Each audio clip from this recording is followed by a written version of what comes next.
So boys and girls, remember, God promised to give Abraham's family lots of people, blessing and land. He also promised that people from other nations would be blessed through Abraham's family. Now, here in Joshua, we start to see God's power in keeping his promise to give Israel the land. Did the walls fall down because the people walked around them? Nope. Did it fall because they shouted? No. Who made the walls fall down? God. Why do you think God did this? Why did God make the walls come down this way? Well, he did this to teach that we can trust him to powerfully keep all his promises.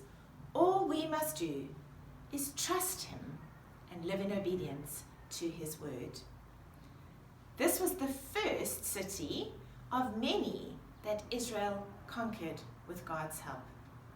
It was the way that God chose to not only punish his enemies, but also to keep his promises to his people. God wanted Israel to destroy everything and everyone in the city so that his people would not become like them. He wanted his people to live differently from those who did not love God or worship him.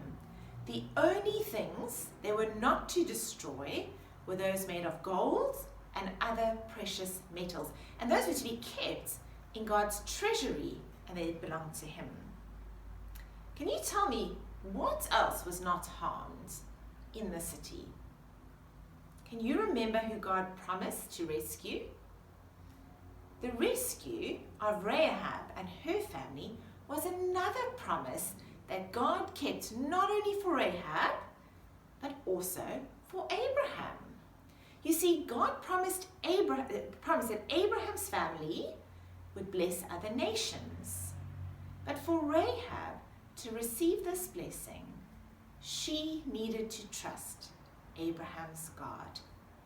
Now, it was important that Rahab was saved, because what did we learn last week? She was going to become the far-off grandmother of King David and Jesus.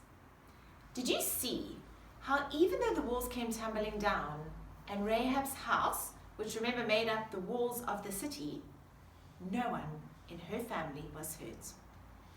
Boys and girls, Rahab was a sinner whom God saved. We too are sinners whom God saves. Like Rahab, we deserve God's judgment for our sin, but we receive mercy and forgiveness instead. I wonder, will you thank God for the way that he saved Rahab, and thank God for saving you? And I'm going to thank him for saving me.